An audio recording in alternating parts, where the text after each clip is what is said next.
प्यारे विद्यार्थियों, doctor APJ Abdul Kalam जी ने एक बार कहा था कि सपने वो नहीं होते जो हम सोते वक्त देखते हैं, कि सपने वो नहीं होते जो हम सोते वक्त देखते हैं, सपने वो होते हैं जो हमें सोने नहीं देते हैं। नमस्कार, स्वागत करते हैं आप सभी का सीयूईटी कॉन्सेप्ट पर। आज हम बात करने जा रहे हैं उस एग्जाम के बारे में जिसने पूरे हायर एजुकेशन सिस्टम को बदल कर रख दिया है।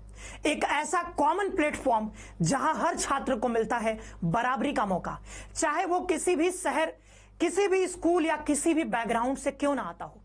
हाँ बच्चों, आज हम बात करने जा रहे हैं common university entrance test CUET 2026 के बारे में, जो आपके सपनों की सेंटर यूनिवर्सिटीज में एडमिशन का रास्ता खोलता है। तो अगर आपका सपना है डीयू, बीएचयू, जेएनयू जैसे टॉप सेंटर यूनिवर्सिटीज में पढ़ने का, तो यह वीडियो आपके लिए है, क्योंकि यहां हम स्टेप बाय स्टेप सीयूईटी के बारे में वो सब कुछ आपको बताएंगे, वो सब कुछ जानेंगे जो आपको इस सफर में सफलता तक ले जाएगा। तो चलिए शुरू करते हैं सीयूईटी 2026 की इस यात्रा को। वीडियो में आगे बढ़ने से पहले बच्चों, अगर आपका भी सपना है बीएचयू, डीयू, जेएनयू, एयू जैसे टॉप सेंट्रल यूनिवर्सिटीज में एडमिशन लेने का, सिलेक्शन लेने का, तो हम लोग लेकर के आ गए हैं अपना पहला बैच जिसका नाम है श्योर सिलेक्शन बैच। इस बैच में पढ़ करके हजारों विद्यार्थियों का पहले सिलेक्शन हो चुका है। इस बार सिलेक्शन लेने का आपका बारी है, तो आप इस बैच में जुड़ सकते हो। यहां पर अभी ऑफर चल रहा है, 28 अगस्त तक आप ज्वाइन कर सकते हो। पूरा डिटेल जो है इस स्लाइड में आपको यहां पर देखने को मिल जाएगा। अगर आप डिटेल और भी जानना चाहते हो कोर्स के बारे में, तो आप सिंपली इस नंबर पे कॉल करके पूरी जानकारी प्राप्त कर सकते हो। इस कोर्स में आपको मिलता है बेहतरीन फैकल्टी, बेहतरीन कंटेंट के साथ हर एक चीज जो आपके सिलेक्शन के लिए रिक्वायर्ड है, सारी चीजें इसमें इंक्लूडेड है। चलिए आगे बढ़ते हैं और जानते हैं कि सीयूईटी क्या है। तो सीयूईटी एक नेशनल लेवल एंट्रेंस एग्जामिनेशन है जिसका पूरा नाम होता है कॉमन यूनिवर्सिटीज एंट्रेंस टेस्ट। यह एग्जामिनेशन 2022 में इंट्रोड्यूस किया गया है और 2022 से लगातार एनटीए द्वारा यह एग्जामिनेशन कंडक्ट करवाया जा रहा है। यह एक सिंगल एग्जामिनेशन होगा जिसको देकर के आप अलग अलग मल्टीपल इंस्टीट्यूट में एडमिशन लेने के लिए एलिजिबल हो जाते हो। अगर हम बात करें कि कितने सारे ऐसे यूनिवर्सिटीज हैं, तो जब बात करते हैं सेंट्रल यूनिवर्सिटीज की तो टोटल 49 है। स्टेट यूनिवर्सिटीज की बात करोगे तो टोटल 36 है। अगर आप डीम्ड यूनिवर्सिटीज की बात करोगे तो 25 है। प्राइवेट की बात करोगे तो 126 है और कुछ अदर गवर्नमेंट इंस्टीट्यूशंस भी है जहां पर हो जाते हैं टोटल 5। अगर सबको जोड़ दोगे तो टोटल इंस्टीट्यूशंस मिला दोगे सारा तो हो जाएगा आपका 241। तो ये 241 टोटल यहां पे संस्थान हो जाएंगे जहां पर आप एडमिशन ले सकते हो। किसी भी इंस्टीट्यूशन में आप एडमिशन लेने के लिए एलिजिबल हो जाओगे अगर आप ये सीयूईटी का एग्जाम देते हो तब। ये एक सिंगल एग्जामिनेशन होगा, सबके लिए कॉमन एग्जाम है, ठीक है, एक ही एग्जाम है और सारे बच्चों के लिए कॉमन एग्जामिनेशन है, ठीक है। इतना आपको समझ में आ गया। चलिए अब हम लोग आगे बढ़ते हैं और कुछ और चीजें यहां पर आपको बता देते हैं। तो यहां पर हम इनकी वेबसाइट के बारे में आपको बताना चाहेंगे। ये इनका वेबसाइट है, देख सकते हो यहां पर cuet.nta.nic.in। ये जो भी इंफॉर्मेशन हम यहां पर दे रहे हैं सारा एकदम ऑथेंटिक इंफॉर्मेशन है। आप वो सारा इंफॉर्मेशन जो हमने यहां पर मेंशन किया है वो आप इनके इस वेबसाइट से जाकर के खुद भी एक्सेस कर सकते हो। चलिए आगे बढ़ते हैं और यहां पर जानते हैं और भी कुछ इंपॉर्टेंट चीजें। तो अब आगे हम लोग बात कर लेते हैं कुछ की एग्जाम हाइलाइट्स के बारे में। तो ये जो एग्जामिनेशन है सीयूईटी, इसको कंडक्ट करवाया जाता है एनटीए यानी कि नेशनल टेस्टिंग एजेंसी के द्वारा। जो मोड ऑफ एग्जामिनेशन आपका होने वाला है वो होने वाला है सीबीटी मोड, यानी कि कंप्यूटर बेस्ड टेस्ट यहां पे होने वाला है। पहले कुछ जो पेपर्स थे पहले के सालों में ऑफलाइन भी हुए हैं, यानी कि ओएमआर सीट पे भी हुए हैं पेपर्स, लेकिन अब 2025 की बात करें अभी रिसेंट की, तो अब आपके एग्जामिनेशन टोटली ऑनलाइन मोड में यहां पर होने लगे हैं। तो 2026 में भी आपके पेपर यहां पे ऑनलाइन ही होने वाले। आगे बात कर लेते हैं एलिजिबिलिटी क्राइटेरिया की। तो वो सारे बच्चे जो अभी क्लास 12th में अपियरिंग है या जो बच्चे क्लास 12th पास आउट है वो यहां पर दे सकते हैं एग्जामिनेशन। हालांकि एलिजिबिलिटी क्राइटेरिया के बारे में डिटेल में अभी हम आगे इसी वीडियो में चर्चा करने वाले हैं। अच्छा, मोड मीडियम ऑफ एग्जामिनेशन बात कर लेते हैं कि आप अपना पेपर यहां पे कितने भाषाओं में दे सकते हो। तो टोटल 13 भाषा में ये एग्जाम यहां पे कंडक्ट करवाया जाता है। आप चुन सकते हो कि आप कौन सी भाषा में पेपर देना चाहते हो। 13 भाषाएं हैं, इसमें से आप चाहो तो इंग्लिश चुन सकते हो, चाहो तो हिंदी चुन सकते हो, बंगाली चुन सकते हो, असमीज चुन सकते हो, तमिल चुन सकते हो, तेलुगु चुन सकते हो। तो जो आप प्रेफर करना चाहते हो, जो जिस भाषा में आप कंफर्टेबल हो उस भाषा में आप अपना पेपर दे सकते हो। आगे बात कर लेते हैं भाई कौन कौन से यूनिवर्सिटीज। तो जैसा बताया अभी आपको कि टोटल 241 इंस्टीट्यूशंस हैं जहां पर आप इस सिंगल एग्जामिनेशन के थ्रू एलिजिबल हो जाओगे एडमिशन के लिए। लेकिन ज्यादातर जो बच्चे हैं वो यहां पर डीयू में, जेएनयू में, बीएचयू में, जीएमआई में, एएमयू में, इलाहाबाद यूनिवर्सिटी के लिए यहां पर चाहते हैं कि हम यहां पर एडमिशन लें, और ज्यादातर जो कट ऑफ भी जाता है वो इन्हीं यूनिवर्सिटीज का यहां पर रहता है ज्यादा कट ऑफ। चलिए आगे बढ़ते हैं और कुछ यहां पे इंपॉर्टेंट चीजों के बारे में डिस्कस करते हैं। तो चलिए अब बढ़ते हैं अगले स्लाइड के ऊपर और बात कर लेते हैं सीयूटी यूजी के एग्जाम स्ट्रक्चर के बारे में। तो सीयूटी यूजी में टोटल 37 सब्जेक्ट्स होते हैं। कितने सब्जेक्ट्स होते हैं? टोटल आपके पास 37 सब्जेक्ट्स होते हैं, और इन 37 सब्जेक्ट्स को इन्होंने 3 सेक्शंस में बांट दिया है। तो पहला जो सेक्शन है उसका नाम है लैंग्वेज सेक्शन, दूसरा जो सेक्शन है उसका नाम है डोमेन सेक्शन, तीसरा जो है उसका नाम है जीएटी यानी कि जनरल एप्टीट्यूड टेस्ट।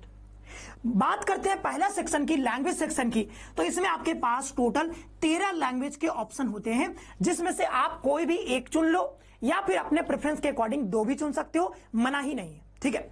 दूसरे सेक्शन पे आते हैं तो यहां पे बात करते हैं डोमेन सेक्शन की। तो डोमेन में आके आपके पास टोटल 23 टेस्ट पेपर्स के ऑप्शन होते हैं। तो बच्चे करते क्या है, जैसे साइंस वाले बच्चे हैं तो अपना physics, chemistry, math 3 subject, maximum बच्चे 3 डोमेन चुनते हैं।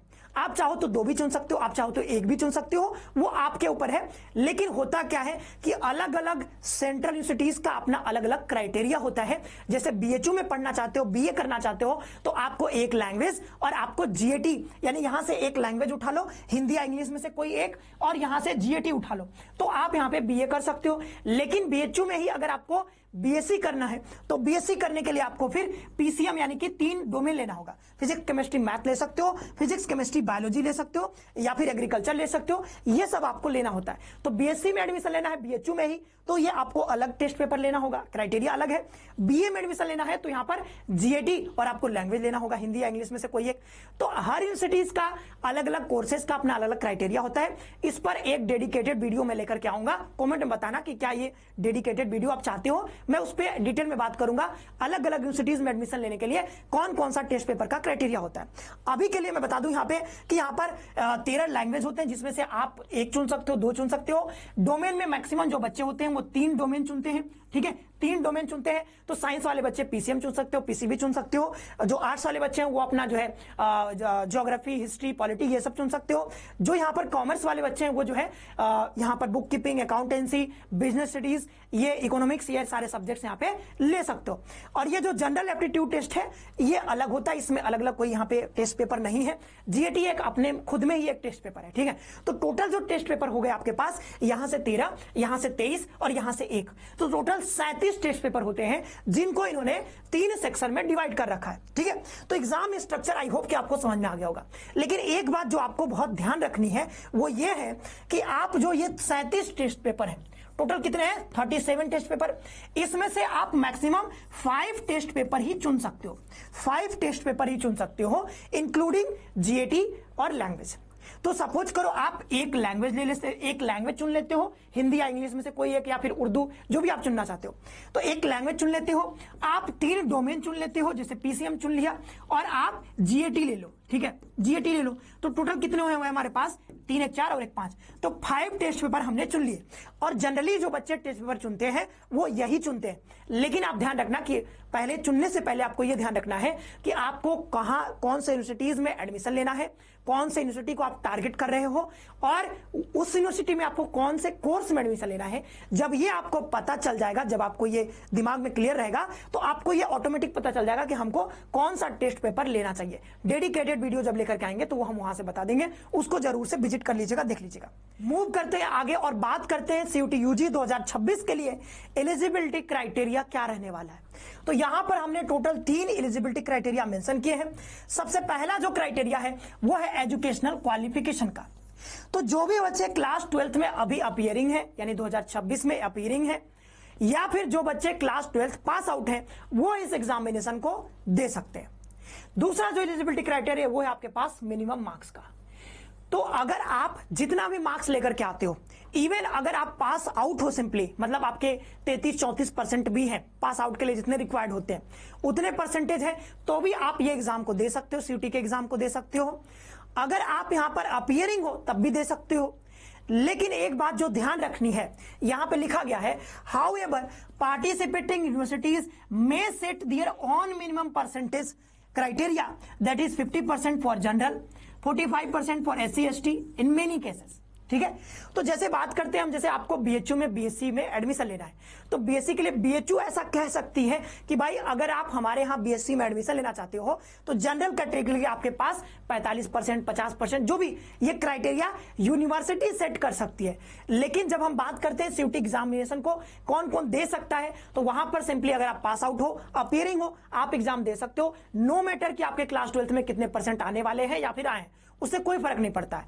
लेकिन अगर यूनिवर्सिटी अगर कह रही है कि नहीं हमारे यहाँ एडमिशन लेने के लिए आपके 45% होने चाहिए, तो भाई ये क्राइटेरिया आपको फॉलो करना पड़ेगा। ठीक है, ये बात समझ में आ गया होगा। अब बात कर लेते हैं यहां पर एज लिमिट की। तो एज लिमिट की जब बात करते हैं, सीयूटी यूजी के एग्जामिनेशन में बैठने के लिए कोई एज लिमिट निर्धारित नहीं है। लेकिन जैसा कि बात किया कि जैसे यूनिवर्सिटी यहां पे सेट कर सकती है मिनिमम या फिर मैक्सिमम एज का क्राइटेरिया। तो जैसे बीएचयू की बात करें तो बीएचयू में आपको एडमिशन लेने के लिए मैक्सिमम कोर्सेज में जब बात करते हैं तो मैक्सिमम कोर्सेज में बीएचयू में आपका जो मैक्सिमम एज होना चाहिए वो 22 ईयर्स होना चाहिए। तो 22 ईयर्स का क्राइटेरिया किसने लगाया? तो ये यूनिवर्सिटी ने लगाया है। सीयूईटी में कोई मैक्सिमम मिनिमम एलिजिबिलिटी क्राइटेरिया यहां पे नहीं है एज के लिए, लेकिन यूनिवर्सिटी पार्टिकुलरली बता सकती है कि भाई हमारे यहां एडमिशन लेना है तो आपको इतना परसेंटेज लाना होगा, आपको इतना मैक्सिमम एज रहेगा, तभी आप यहां पे एडमिशन ले सकते हो। तो ये यूनिवर्सिटी के ऊपर डिपेंड करता है। तो आप क्या करोगे, यहां पर चेक करना पड़ेगा एलिजिबिलिटी क्राइटेरिया यूनिवर्सिटी कोर्स का वेबसाइट पे जाकर के, यूनिवर्सिटी के वेबसाइट पे जाकर के वहां से उनका बुलेटिन ओपन करके आप देख सकते हो। हालांकि इस पर मैं डेडिकेटेड वीडियो लेकर के धीरे धीरे आता रहूंगा, वहां से सारी चीजें क्लियर होती रहेंगी। तो चलिए, आई होप कि अब आपको एलिजिबिलिटी क्राइटेरिया क्लियर हो गया होगा कि कौन कौन से बच्चे इस एग्जामिनेशन को दे सकते हैं। अब आगे बढ़ते हैं और बात करते हैं यहां पर अब हम लोग स्कीम ऑफ एग्जामिनेशन के बारे में। तो जैसा हमने पहले आपको बता दिया है कि टोटल जो मैक्सिमम इसमें टेस्ट पेपर्स होते हैं वो होते हैं 37 टेस्ट पेपर्स होते हैं, जिसमें से आप मैक्सिमम 5 टेस्ट पेपर्स चुन सकते हो। जो मोड ऑफ एग्जामिनेशन रहने वाला है वो आपका रहने वाला है सीबीटी, यानी कि कंप्यूटर बेस्ड टेस्ट। जो इंपॉर्टेंट चीज है वो ये है कि टोटल क्वेश्चंस कितने होंगे। तो जैसे मान लो मैं 5 टेस्ट पेपर चुनता हूं, उसमें से मेरा एक जो टेस्ट पेपर है वो कौन सा है, हिंदी है। तो हिंदी में मुझे क्वेश्चन टोटल कितने मिलेंगे, टोटल जो क्वेश्चन मिलेंगे 50 क्वेश्चन मिलेंगे। सिर्फ हिंदी में नहीं, कोई भी टेस्ट पेपर आप चुनते हो, चाहे फिजिक्स, केमिस्ट्री, बायोलॉजी, कोई भी टेस्ट पेपर चुनोगे, आपको जो क्वेश्चन मिलेंगे हर पेपर में 50 क्वेश्चन होते हैं और सारे के सारे क्वेश्चन कंपलसरी होते हैं। पहले क्या होता था कि पहले कुछ टेस्ट पेपर्स में 60 में से 50 बनाने होते थे, कुछ में होता था कि 50 में से 40 बनाने होते थे। लेकिन यहां पर अब ऐसा कुछ नहीं है। अब आपको 50 क्वेश्चन दिए जाएंगे और 50 में से 50 सारे ही क्वेश्चन यहां पे कंपलसरी रहने वाले हैं। आगे बात कर लेते हैं कि कितना टाइम आपको मिलेगा। तो इन 50 क्वेश्चन को बनाने के लिए आपको 1 आवर का टाइम मिलेगा, 60 मिनट का यहां पर टाइम मिलेगा। तो 60 मिनट ईच पेपर के लिए मिलेगा, चाहे आप मैथ्स का पेपर दे रहे हो, चाहे आप हिंदी का पेपर दे रहे हो, चाहे आप इंग्लिश का पेपर दे रहे हो, जो भी टेस्ट पेपर दे रहे हो, आपको जो टाइम मिलेगा हर पेपर के लिए 1 घंटा यहां पर मिलने वाला है। अब बात करते हैं कौन कौन सा शिफ्ट में एग्जामिनेशन होते हैं।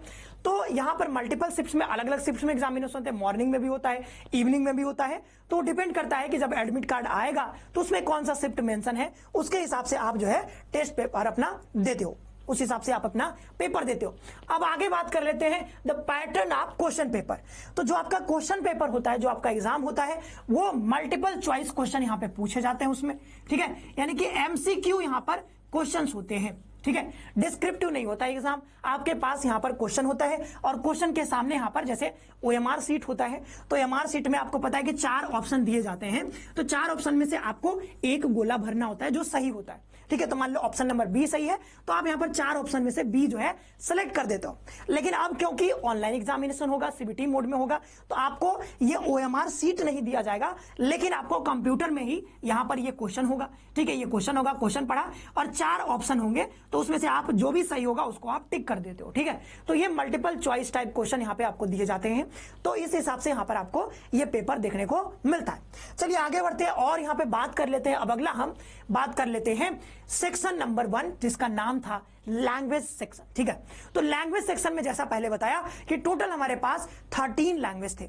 तो सिलेबस के बारे में जब बात करते हैं तो भाई आपके मन में आएगा कि सर यहाँ पे जो लैंग्वेज का, जैसे मान लो हम हिंदी लैंग्वेज का पेपर देने जा रहे हैं, तो इसमें से लैंग्वेज में हमसे पूछा क्या जाएगा। ठीक है, तो जो आपसे यहाँ पर पूछा जाएगा वो ये आप देख सकते हो, ये एनटीए ने मेंशन किया है कि यहाँ पर सिलेबस में आपका क्या क्या रहने वाला है। तो लैंग्वेज जो होगा उसमें आपको टेस्ट किया जाएगा, रीडिंग कॉम्प्रिहेंशन रहेगा। ठीक है, और डिफरेंट पैसेजेस रहेंगे, और ये जो पैसेजेस रहेंगे मतलब कॉम्प्रिहेंशन आपसे पूछा जाएगा, और कॉम्प्रिहेंशन में जो पैसेजेस होंगे वो हो सकते हैं, कहां कहां से आ सकते हैं, फैक्चुअल हो सकता है, लिटरेरी हो सकता है, नैरेटिव हो सकता है। ठीक है, तो चाहे आप हिंदी का पेपर दे रहे हो, चाहे आप इंग्लिश का पेपर दे रहे हो, चाहे आप बंगाली का पेपर दे रहे हो, चाहे आप कोई भी टेस्ट पेपर दे रहे हो लैंग्वेज का, तो जो भी 13 में से जो भी आप चुन रहे हो उसमें जो सिलेबस रहने वाला है, कौन से टॉपिक से क्वेश्चन पूछा जाएगा, तो जो टॉपिक रहने वाला है वो पहला टॉपिक है आपका रीडिंग कॉम्प्रिहेंशन। तो कॉम्प्रिहेंशन आ जाता है, फिर कॉम्प्रिहेंशन रहेगा, एक बड़ा सा पढ़ना होगा, उसके नीचे 4-5 क्वेश्चन रहेंगे, उसका आंसर करना होता है। ठीक है, तो यहां पर जो कॉम्प्रिहेंशन होंगे वो इस टाइप के हो सकते हैं। बात करते हैं दूसरा जो होता है वो लिटरेरी एप्टीट्यूड और वोकेब के बारे में। तो लिटरेरी एप्टीट्यूड का मतलब आप समझ सकते हो कि यहां पर टोटली ग्रामर से आपको सवाल पूछे जाते हैं। ग्रामर से सवाल पूछे जाते हैं, जैसे हिंदी की बात कर ले तो उसमें समास पूछेगा आपसे। ठीक है, उसमें आपसे अलंकार पूछेगा। ठीक है, कवियों के नाम पूछ सकता है, ये सारी चीजें यहां पर पूछता है, संधि समास, वो सारी चीजें ग्रामर में जो चीजें पढ़ते हो वो सब, वर्णमाला से लेकर के पूरा। और बात कर लेते हैं इंग्लिश में, तो इंग्लिश में भी वही ग्रामर पूछा जाएगा, और यहां पर वोकेब भी आपसे पूछा जाएगा, ध्यान रखिएगा। ठीक है, तो एंटोनिम्स, सिनोनिम्स, ये जो वन वर्ड सब्स्टिट्यूशन जानते हो वो सारी चीजें इसमें आ जाती हैं। तो ग्रामर में जो चीज पढ़ते हो सारा ही इसमें, इसके सिलेबस में आ जाता है। तो आई होप कि अब आपको लैंग्वेज का सिलेबस क्लियर हो गया होगा। ठीक है, तो सारे लैंग्वेज का सिलेबस यही रहेगा। ठीक है, यही रहेगा, रीडिंग कॉम्प्रिहेंशन रहेगा और ग्रामर रहेगा, और कुछ लिटरेरी वाले पार्ट मतलब कवियों के नाम, वो सारी चीजें, रचना जो होता है ना, वो सारी चीजें पूछी जा सकती है। बात कर लेते हैं डोमेन सब्जेक्ट्स के सिलेबस के बारे में। तो डोमेन सब्जेक्ट्स की जब हम बात करते हैं तो आपको पता है कि हमारे पास टोटल 23 डोमेन सब्जेक्ट्स हैं। तो इसमें जो डोमेन सब्जेक्ट का सिलेबस रहने वाला है आपका, वो क्लास 12th का एनसीईआरटी रहने वाला है। क्या रहने वाला है? क्लास 12th का एनसीईआरटी। तो लिखा हुआ है as per NCERT class 12th syllabus. तो क्लास 12th में जो भी आप यहां पर देखते हो कि क्लास 12th में एनसीईआरटी की जब बात करते हैं तो मान लेते हो हिस्ट्री की बात करते हैं, तो हिस्ट्री में आपको पता है कि क्लास 12th में टोटल 3 बुक्स चलते हैं। तो इन 3 बुक्स में जितने भी चैप्टर्स मेंशन किए गए, जितने भी चैप्टर्स हैं, वो सारे चैप्टर्स आपसे यहां पर पूछे जाएंगे सीयूटी में। तो सीयूटी में डोमेन की जब बात करें तो अलग से कोई सिलेबस नहीं है, जो आप क्लास 12th में पढ़ रहे हो वही सारा यहां पर आपसे पूछा जाएगा। स्पेसिफिकली सिर्फ क्लास 12th है, ऐसा मत सोचना कि 11th का भी पूछा जाएगा, क्या नहीं, 11th का नहीं पूछा जाएगा। सिर्फ क्लास 12th में जितने भी चैप्टर्स हैं सब्जेक्ट्स वाइज, वो सारे चैप्टर्स आपको यहां पर पढ़ने होंगे और उसी से सवाल पूछे जाएंगे, उससे बाहर कोई भी सवाल नहीं पूछा जाएगा। तो डोमेन की तैयारी को लेकर के थोड़ा सा ये आसान हो जाता है कि जो बच्चे, जैसे मैं क्लास 12th में पीसीएम पढ़ा हूं, ठीक है, तो मैं अगर पीसीएम पढ़ रहा हूं, फिजिक्स केमिस्ट्री मैथ में साल भर पढ़ा हूं, वही चीज तो पूछा जाएगा सीयूईटी में भी। तो सीयूईटी में मैं क्या करूंगा, पीसीएम चुन लूंगा, 3 डोमेन चुन लूंगा, और जो क्लास 12th में पढ़ा हूं वही चीज यहां पर भी, उसी को एक बार और अच्छे से तैयार कर लूंगा, एमसीक्यू की प्रैक्टिस कर लूंगा, तो आराम से हमारी डोमेन सब्जेक्ट की तैयारी हो जाएगी। तो चलिए अब डोमेन सब्जेक्ट के बारे में बात कर लिया है, मूव करते हैं अगले स्लाइड के ऊपर। तो अब हम लोग बात करते हैं जीएटी के सिलेबस के बारे में, यानी कि जनरल एप्टीट्यूड टेस्ट का सिलेबस क्या रहता है। तो यहां पर एनटीए ने जो बताया है आपको, वो ऐसे कुछ बताया है। उन्होंने कहा है कि हम जनरल नॉलेज से सवाल पूछेंगे, हम करंट अफेयर से सवाल पूछेंगे, हम जनरल मेंटल एबिलिटी से सवाल पूछेंगे, न्यूमेरिकल एबिलिटी से सवाल पूछेंगे, क्वांटिटेटिव रीजनिंग से सवाल पूछेंगे, जिसमें यहां पर मैथमेटिकल कॉन्सेप्ट से सवाल पूछे जाएंगे, arithmetic, algebra, geometry, mensuration, stats, ये सारे टॉपिक से यहां पर सवाल पूछे जाएंगे। और लास्ट है यहां पर लॉजिकल एंड एनालिटिकल रीजनिंग से। अगर मैं सिंपल भाषा में कहूं तो आपको जीके पढ़ना होगा, आपको करंट अफेयर पढ़ना होगा, आपको जनरल साइंस भी पढ़ना होगा, क्योंकि वहां से भी सवाल पूछे जा रहे हैं और इस बार भी पूछे गए। जनरल साइंस से भी सवाल पूछा जा रहा है, और यहां पे रीजनिंग से सवाल पूछा जा रहा है, रीजनिंग से, और किससे पूछा जा रहा है, तो मैथमेटिक्स, यानी कि जो जनरल मैथ जिसको आप कहते हो, जिसमें आपके मेंसुरेशन, बेसिक अलजेब्रा पढ़ते हो, स्टैट्स पढ़ते हो, ठीक है, और जो आप यहां पर प्रॉफिट लॉस, परसेंटेज, ठीक है, ये सारे जो टॉपिक्स पढ़ते हो वहां से सवाल पूछे जाते हैं। ठीक है, तो ये हमने बात कर ली जनरल एप्टीट्यूड टेस्ट के सिलेबस के बारे में। अब आगे बढ़ते हैं और भी हम चर्चा कर लेते हैं। यहाँ पे अगला बात कर लेते हैं अब हम लोग किसके बारे में, तो मार्किंग स्कीम के बारे में। तो जब बात करते हैं मार्किंग स्कीम के बारे में तो ध्यान रखिएगा, अगर आप एक क्वेश्चन करेक्ट करते हो, एक क्वेश्चन आप करेक्ट करते हो तो आपको मिलते हैं कितने, 5 नंबर। ठीक है, लेकिन अगर आप कोई एक क्वेश्चन इनकरेक्ट कर देते हो, गलत कर देते हो, तो गलत करने पर आपके 1 नंबर कट जाएंगे। अब ये बात कई बच्चों को समझ में नहीं आया होगा, कोई बात नहीं। सपोज करो कि 50 क्वेश्चन का यहाँ पे, सपोज क्या करना है, 50 क्वेश्चन का होता है पेपर। ठीक है, तो 50 क्वेश्चन का पेपर होता है। 50 क्वेश्चन में से मैंने 30 क्वेश्चन बनाए। कितने क्वेश्चन बनाए, 30 क्वेश्चन बनाए। अब इस 30 में से 20 क्वेश्चन मेरे सही हो गए, लेकिन 10 क्वेश्चन गलत हो गए। 10 क्वेश्चन गलत हो गए, तो 20 क्वेश्चन सही हुए तो मुझे कितने नंबर मिलेंगे, क्योंकि एक सही करने पे 5, तो 20 सही करने पे 5, यानी कि 20 × 5 100 नंबर मिल जाएगा। कितना, 100 नंबर मुझे मिला। लेकिन हमने 10 क्वेश्चन गलत भी तो किया है, तो गलत करने पे कटेगा भी। एक गलत करने पे 1 नंबर, तो 10 गलत करने पे 10 नंबर हमारा माइनस हो जाएगा। 10 गलत करने पे 10 नंबर माइनस होगा, तो फाइनल जो नंबर आपके आएंगे वो कितना आएगा, 100 में से 10 घटाओगे तो आपको कितने मिलेंगे, 90 मार्क्स मिलेंगे। ठीक है, कितना मिलेगा, 90 मार्क्स मिलेगा। ध्यान रखिएगा कि हर पेपर में 50 क्वेश्चन आता है। कितना, 50 क्वेश्चन आता है। अगर हर पेपर में 50 क्वेश्चन आता है तो एक क्वेश्चन 5 नंबर का, तो एक टेस्ट पेपर आपका कितने का हो जाएगा, 250 नंबर का। कितने का हो जाएगा, 250 नंबर का। तो जैसे हम बात कर रहे थे ना हिंदी की, इंग्लिश की, ठीक है, फिजिक्स, केमिस्ट्री, कोई भी टेस्ट पेपर 50 क्वेश्चन, एक क्वेश्चन 5 नंबर का, तो 50 × 5 कितना हो जाएगा, 250 नंबर।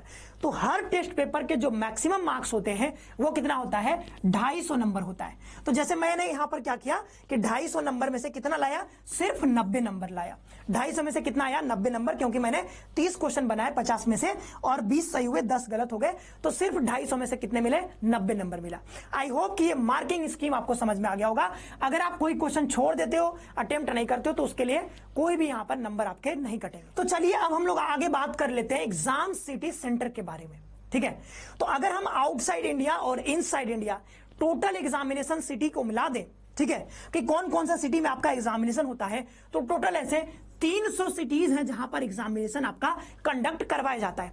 उसमें से मैक्सिमम तो यहां पर इनसाइड इंडिया है और कुछ आपके आउटसाइड इंडिया भी सेंटर बनाए जाते हैं। जैसे आप देख सकते हो यहां पर लिखा है बहरीन, लिखा है इंडोनेशिया में, कुवैत में, मलेशिया में, और यहां पे देख सकते हो कौन सा यहां पर सिटी है। ठीक है, तो मनामा, वेस्ट जावा, कुवैत, ठीक है, ये कुआलालंपुर, ठीक है, यहां पर देख सकते हो म्यूनिक, ये जो लागोस, ये सारे सिटीज हैं जहां पर आपके आउटसाइड इंडिया में ये आपको देखने को मिलता है। मतलब यहां पे देख सकते हो नेपाल में भी सेंटर बनाया जाता है।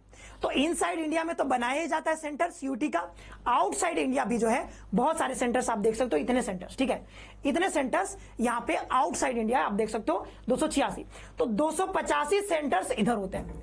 285 सेंटर्स कहां पे, इनसाइड इंडिया, और आउटसाइड इंडिया यहां पर देख सकते हो 15 जो है सिटी सेंटर जो है वो आउटसाइड इंडिया है, 285 इनसाइड इंडिया है, जिसमें से हर एक स्टेट में आपको देखने को मिल जाएगा सिटी सेंटर। तो जैसे अरुणाचल प्रदेश में देखोगे तो आपको यहां पर ये नाम लिखा हुआ है, ठीक है, ये अरुणाचल प्रदेश में देख सकते हो, यहां पर ये है। असम में देख सकते हो, गुवाहाटी में यहां पर सिटी सेंटर है। वैसे ही वेस्ट बंगाल में भी बनता है, उत्तराखंड में भी, यूपी में भी, बिहार में भी, हर एक स्टेट में यहां पर सेंटर्स बनते हैं। टोटल जो सेंटर्स है सिटी की बात करें 285 यहां पर सिटीज में आपके एग्जामिनेशन कंडक्ट करवाए जाते हैं जब इनसाइड इंडिया के बारे में बात करते हैं। ठीक है, तो ये हमने बात कर लिया एग्जामिनेशन सिटी सेंटर के बारे में। आगे मूव करते हैं और बात कर लेते हैं कुछ इंपॉर्टेंट डेट्स के बारे में, जो कि टेंटेटिव डेट्स हैं फॉर सीयूटी यूजी 2026। ठीक है, तो ये डेट्स की जब बात करें यहां पे, तो एप्लीकेशन जो आपका आता है, आपके मन में आ गया कि सर यहां पे एग्जामिनेशन के बारे में आप बता रहे हो, पूरा सीयूटी के बारे में बता रहे हो, ये बता दो कि कब एप्लीकेशन फॉर्म आएगा। अगर आप देना चाहते हो एग्जामिनेशन सीयूटी यूजी 2026 तो आपके मन में ये लाजमी है कि सवाल आएगा।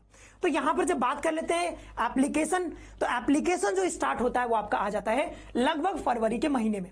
फरवरी के महीने में आपका एप्लीकेशन फॉर्म आ जाता है। लगभग 1 महीने का आपके पास टाइम होता है एप्लीकेशन फॉर्म भरने का। उसके बाद जो आपका एग्जाम कंडक्ट करवाया जाता है वो लगभग मई के मिड में आपका एग्जामिनेशन शुरू हो जाता है। इस बार जैसा कि देखा गया 11 या 13 मई को स्टार्ट हुआ है। 2026 में पूरा पूरा उम्मीद है कि मई के फर्स्ट वीक में आपका एग्जामिनेशन स्टार्ट होने वाला है। तो ये डेट्स आप याद रखना, जो आपका यहाँ पर एग्जाम होने वाला है मई के महीने में, एप्लीकेशन फॉर्म फरवरी में आ जाएगा और रिजल्ट जो डिक्लेयर होगा वो जून के मंथ में यहाँ पर होगा। ये 2025 का देख सकते हो यहाँ पर, ये जो है 7 मई को यहाँ पर कहा गया था, नोटिस आया था 7 मई को, सारी चीजें इसमें बताई गई थी। ठीक है, अब आगे बढ़ते हैं। टेंटेटिव डेट्स हमने बता दिया है आपको सीयूटी यूजी 2026 के लिए। अब आगे बढ़ लेते हैं, प्रीवियस ईयर ट्रेंड्स के बारे में आपको कुछ बता देते हैं। जब प्रीवियस ईयर ट्रेंड्स के बारे में बात करें तो यहां पर हम ये बताना चाह रहे हैं कि भाई कितने बच्चे इसमें एग्जामिनेशन में बैठते हैं। तो टोटल अगर आप देख लोगे 2022 में पहली बार जब आया तो इसमें 14 लाख एप्लीकेंट्स ने यहां पर इसको अप्लाई किया। जब 2023 में बात करें तो 16 लाख से ज्यादा विद्यार्थियों ने इसमें अप्लाई किया। जब सीयूटी यूजी 2024 के बारे में बात करें तो टोटल 13 लाख से ज्यादा बच्चों ने इसमें अप्लाई किया। जब 2025 में देखें हम तो 2025 में टोटल देखोगे तो 13 लाख 13.5 लाख बच्चों ने यहां पर इस एग्जाम के लिए यहां पर अप्लाई किया है। ठीक है, तो यहां पर देख सकते हो कि भीड़ बहुत है। ठीक है, मतलब जो भी बच्चे, आप समझ सकते हो कि जो भी बच्चे क्लास 12 पास कर रहे हैं वो सारे बच्चों को ये देना ही पड़ता है। लगभग सारे बच्चे इसको देते हैं। क्यों? क्योंकि उनको यूनिवर्सिटीज में दाखिला लेना होता है। चाहे आप कोई यूनिवर्सिटी का नाम लोगे, चाहे बीएचयू का नाम लोगे, जेएनयू का, डीयू का, जो भी यूनिवर्सिटी का नाम लोगे वो इसमें शामिल है। बहुत सारे यूनिवर्सिटीज इसमें शामिल है, तो आपको सीयूटी देना ही पड़ता है।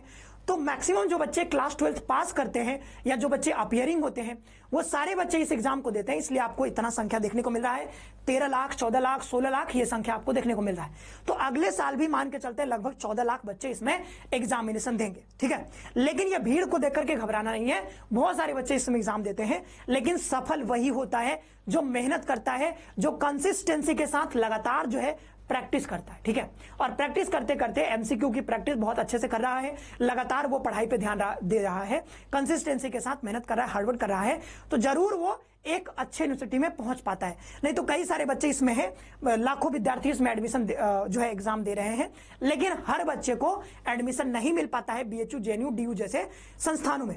ठीक है, लेकिन अगर आपको इन संस्थानों में एडमिशन लेना है तो करना क्या है, आपको बहुत ज्यादा मेहनत करना होगा। ठीक है, और मेहनत करोगे अच्छे से तो जरूर आपको, कोई डाउट नहीं है, बहुत सारे बच्चों का एडमिशन हो रहा है अच्छे संस्थानों में और आपका भी होगा। ठीक है, और आगे बढ़ते हैं और बात कर लेते हैं प्रिपरेशन स्ट्रेटेजी के बारे में कि आपको तैयारी कैसे करनी है। ठीक है, तैयारी कैसे करनी है, तो भाई तैयारी करने के लिए आपको पता है कि सीयूटी कॉन्सेप्ट लेकर के आ गया है अपना नया बैच जिसका नाम है श्योर सिलेक्शन बैच। तो आप उस बैच में सिलेक्शन लेकर के, उस बैच में जुड़ करके आप एक अच्छे संस्थान में पढ़ने का जो आपका ड्रीम है उसको पूरा कर सकते हो, उस संस्थान में एडमिशन ले सकते हो।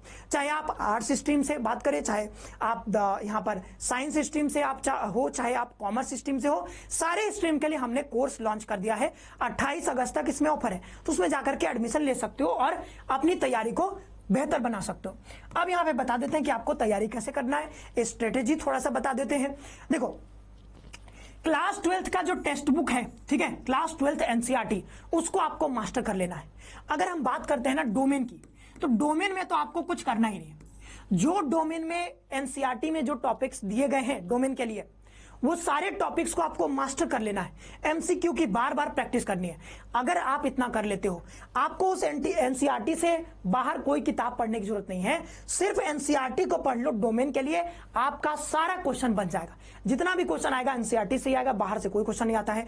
तो डोमेन का तो यहां से कोई, इसके अलावा कुछ करना ही नहीं है। तो इसके लिए मैं क्या स्ट्रेटेजी बताऊंगा, आप जितना ज्यादा से ज्यादा प्रैक्टिस कर सकते हो एमसीक्यू की, आप जितना ज्यादा बार एनसीईआरटी पढ़ सकते हो उसको आप पढ़ो। ठीक है, दूसरा बात कर लेते हैं रीजनिंग और एप्टीट्यूड के लिए।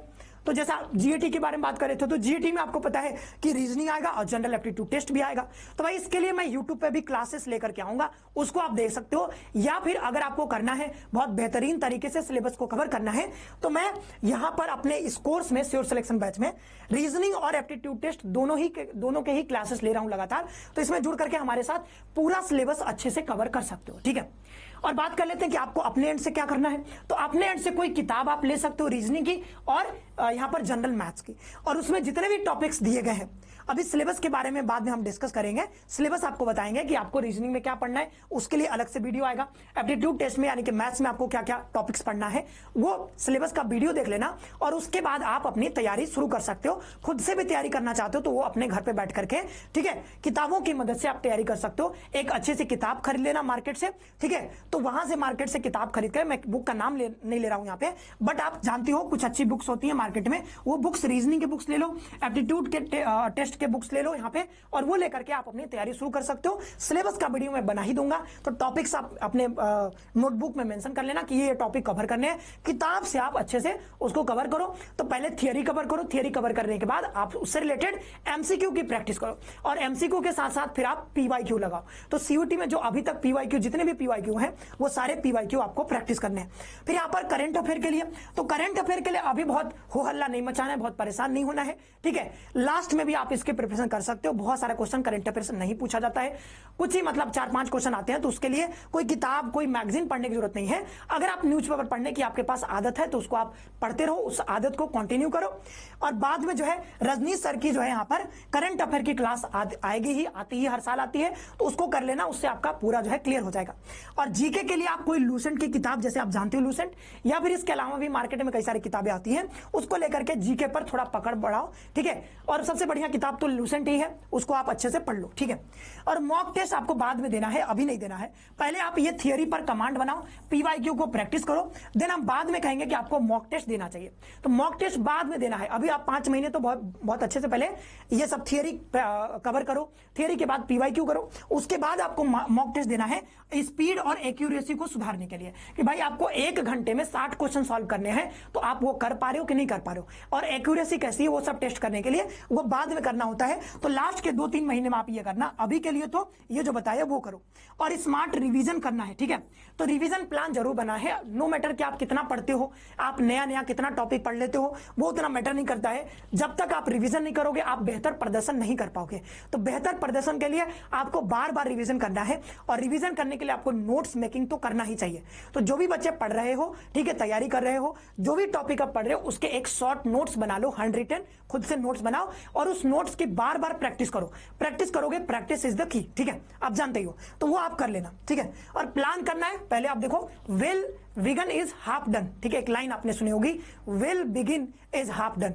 तो यहां पर अगर आप अच्छे से प्लान करके पहले प्लान बनाते हो, कितने महीने में क्या क्या कवर करना है वो करते हो, देन आप प्रिपरेशन स्टार्ट करोगे, तो कहीं ना कहीं बहुत अच्छा परफॉर्म करोगे। तो प्लानिंग शुरुआत वाला बहुत अच्छा होना चाहिए, ठीक है।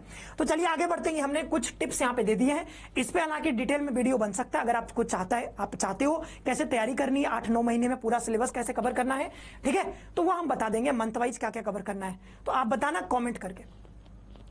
अब यहां पर रिकमेंडेड स्टडी सोर्सेस, तो स्टडी सोर्सेस में कोई किताब का नाम तो मैं नहीं बता रहा हूं, लेकिन हाँ, सबसे बढ़िया किताब कौन सा, एनसीईआरटी है डोमेन के लिए। तो डोमेन के लिए तो आपको एनसीईआरटी ही पढ़नी है। और दूसरा जो सोर्स रहेगा वो सीयूटी का पीवाईक्यू पेपर रहेगा, ठीक है, इसको नहीं छोड़ना है भाई। ये तो रामबाण है, इसको क्या कहते हैं, रामबाण, ठीक है, रामबाण, क्योंकि कई बार देखा गया है कि पीवाईक्यू से ही सवाल हूबहू रिपीट हो जाते हैं, और ये बार बार, खासकर डोमेन में देखोगे तो डोमेन में कई बार क्वेश्चंस रिपीट हुए हैं। तो अगर आप सीयूटी के पीवाईक्यू को बहुत अच्छे से कवर करते हो, बहुत हेल्पफुल रहेगा सीयूटी यूजी 2026 के लिए, ठीक है। तो एनसीईआरटी पढ़ना है डोमेन के लिए, इसके अलावा कुछ नहीं पढ़ना है। और पीवाईक्यू आपको जितना ज्यादा से ज्यादा पीवाईक्यू प्रैक्टिस कर सकते हो वो आपको करना है, ठीक है। पीवाईक्यू आपको प्रैक्टिस करना ही है, पीवाईक्यू की है भाई, इसको छोड़ना नहीं है, ठीक है। और क्वांट और रीजनिंग के लिए आप कोई किताब ले सकते हो मार्केट से, और वहां से आप इसको पढ़ सकते हो। और न्यूज़पेपर किन के लिए पढ़ना है, आपको सर न्यूज़पेपर पढ़ना है, द हिंदू, इंडियन एक्सप्रेस पढ़ना है क्या, नहीं, सबके लिए नहीं।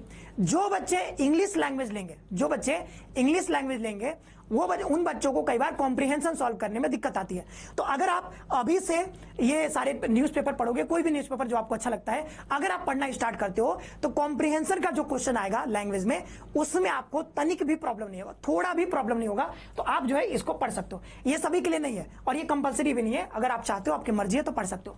करंट अफेयर के लिए अभी परेशान होने की जरूरत है नहीं, बाद में जो है रजनी सर की करंट अफेयर की क्लास आएगी, वहां से देख लीजिएगा, उसके अलावा उससे बाहर कोई क्वेश्चन नहीं आएगा, ठीक है। बस वही करना है आपको, वो यूट्यूब पर क्लास आएगी बाद में, ठीक है। तो स्टडी सोर्सेज के बारे में यहां पर हमने बता दिया। अब आगे बढ़ते हैं और कुछ बात कर लेते हैं फाइनल टिप्स के बारे में, ठीक है। तो भाई यहां पर एक चीज हम कहेंगे कि जितना भी आप पढ़ रहे हो, चाहे आप 4 घंटा तैयारी करो, चाहे 2 घंटे, चाहे 3 घंटे, जितना भी आप दे रहे हो सीयूटी के लिए, जितना भी आप डेडिकेट कर रहे हो टाइम, जो भी करोगे रेगुलर करोगे, ठीक है। जो भी करना है रेगुलर करना है। ऐसा ना हो कि आज आपने 8 घंटा दे दिया और कल आप सो रहे हो, मतलब 4 दिन आप जो है शादी विवाह में पता नहीं कहां घूम रहे हो, ठीक है। ये काम नहीं करना है। रोज अगर 3 घंटे ही दे पा रहे हो तो 3 घंटे ही दो, लेकिन रेगुलर देना है सीयूटी को स्पेशल, ठीक है, एक टाइम बना लो। अगर आप क्लास 12th में भी हो अभी, तो जो भी आप क्लास कर रहे हो, स्कूल जा रहे हो, वो सब करने के बाद जितना भी टाइम आपके पास बच रहा है, तो 2 घंटे, 1 घंटे, 2 घंटे, 3 घंटे आप डेडिकेट करो किसको? सीयूईटी के लिए। क्योंकि नो मैटर आप क्लास 12th में बोर्ड टॉप कर देते हो, जो भी कर देते हो, अगर आपको कल BHU, JNU आपके मन चाहे यूनिवर्सिटी में एडमिशन नहीं मिलेगा ना, उस दिन आपको पछतावा होगा। ठीक है, तो आपको CUT को भी थोड़ा सा टाइम जरूर देना है। ठीक है, along with your board preparation, जो भी बोर्ड कर रहे हो प्रिपरेशन, उसके साथ थोड़ा सा इसमें भी डेडिकेट करना है टाइम को, तभी आप एक अच्छे संस्थान में पहुंच पाओगे। ठीक है, तो ये आपको रेगुलरिटी और रेगुलर रहोगे, कंसिस्टेंसी के साथ टाइम दोगे, 2-3 घंटे डेडिकेट करोगे, तो आप जरूर सक्सेस तक पहुंचोगे। सक्सेस का मतलब यह है कि आप जो भी ड्रीम यूनिवर्सिटी आप चाह रहे हो जहां पे पढ़ना, वहां तक आप जरूर पहुंचोगे। ठीक है, स्मार्ट वर्क आपको करना है, सिर्फ हार्ड वर्क से काम नहीं चलेगा, स्मार्ट वर्क भी करना है। और स्मार्ट वर्क करने में मदद क्या करेगा? तो वो मदद करेगा आपको क्या? PYQ। तो PYQ देखोगे, सिलेबस देखोगे, तो उससे आप धीरे धीरे स्मार्ट वर्क करना सीख जाओगे। PYQ को जरूर देखना। ठीक है, अब बात कर लेते हैं स्टे अपडेटेड। ठीक है, stay positive.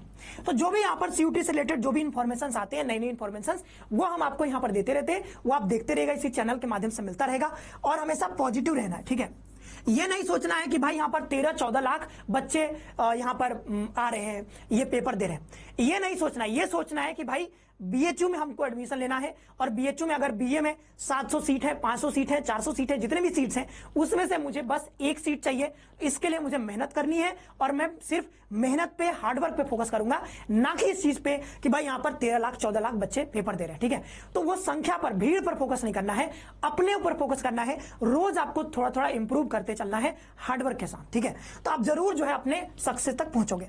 Last minute panic से बचना है। ऐसा ना हो कि लास्ट मिनट आप परेशान हो जाओ, मतलब 1 महीना बचे और सोच रहे हो अरे मेरा तो सिलेबस ही नहीं कवर हुआ है। इसलिए मैं पहले से बता दे रहा हूं कि अभी से प्लान कर लो, और धीरे धीरे उस प्लान पर काम करना शुरू कर दो, ताकि लास्ट डे पर आपको यह ना सोचना पड़े कि भाई मेरी तैयारी थोड़ी कम रह गई, लगता है कि इस बार हम अपने मनचाहे यूनिवर्सिटी में नहीं पहुंच पाएंगे। ऐसा उस दिन ना सोचना पड़े, एक दिन एग्जाम से पहले। उसके लिए आपको आज से ही प्रिपरेशन शुरू करनी चाहिए। ठीक है, खुद पर भरोसा रखना है। You are capable of cracking CUT। ठीक है, खुद पर भरोसा रखो, जरूर आप अपने मंजिल तक पहुंचोगे। भरोसा रखना है, और भरोसे के साथ आपको प्रिपरेशन में लग जाना है। ठीक है, प्रिपरेशन में लग जाना है, और जो है सक्सेस तक आप जरूर पहुंचोगे। ठीक है, सक्सेस तक जरूर पहुंचना है। स्टार्ट करना है, सबसे पहले तो स्टार्ट करना है, पहले सोचना है, प्लान करना है, फिर प्रिपरेशन स्टार्ट कर देनी है, और धीरे धीरे रोज रिपीट करनी है उसी चीज को, रोज आपको प्रैक्टिस करनी है, और एक दिन आप अपने सक्सेस तक जरूर पहुंच जाओगे। ठीक है, तो इतना ही कहूंगा, और एक लाइन के साथ मैं ये सेशन को एंड करूंगा। आई होप कि ये सेशन आपको पसंद आया हो। तो अब तक हमने CUT UG 2026 से रिलेटेड तमाम बातों पर चर्चा कर ली है। लगभग जितने भी बातें इंपॉर्टेंट थी CUT UG 2026 की तैयारी करने से पहले जानना, वो सारी बातें हमने यहां पर डिस्कस कर ली हैं। आई होप कि ये सारी बातें आपको समझ में आई होंगी, और आपको पसंद भी आया होगा। तो मैं लास्ट में आपको एक बार फिर से अपने कोर्सेज के बारे में बता देना चाहता हूं। अगर आप CUT UG 2026 के प्रिपरेशन को लेकर के सीरियस हो, और आप अपने मन चाहे यूनिवर्सिटी में सिलेक्शन लेना चाहते हो, तो हमारे श्योर सिलेक्शन बैच में आप इनरोल कर सकते हो। 28 अगस्त तक इसमें अभी ऑफर चल रहा है, और ऑफर प्राइस के साथ इसमें अभी आप इनरोल कर सकते हो। सारी जानकारी यहां पर इसमें लिखी गई है। अगर आप चाहते हो और भी डिटेल में जानकारी लेना, तो आप हमारे इन दोनों नंबर पे कॉल कर सकते हो, किसी भी नंबर पे, और सिंपली आप प्ले स्टोर पर भी जा सकते हो। वहां से आप CUT कॉन्सेप्ट का एप्लीकेशन डाउनलोड कर सकते हो, और देन आप कोर्सेज परचेज कर सकते हो। ठीक है, तो चलिए यहीं से इसी के साथ अब हम लोग सेशन को एंड करते हैं। लेकिन सेशन को एंड करने से पहले बस मैं यही कहना चाहूंगा कि सपनों को हकीकत बनाने का हुनर सीख लो, मंजिल को पाने का जिगर सीख लो। कि सपनों को हकीकत बनाने का हुनर सीख लो, मंजिल को पाने का जिगर सीख लो। रास्ते खुद आसान हो जाएंगे, बस इरादों में करार और मेहनत में असर सीख लो। धन्यवाद, नमस्कार।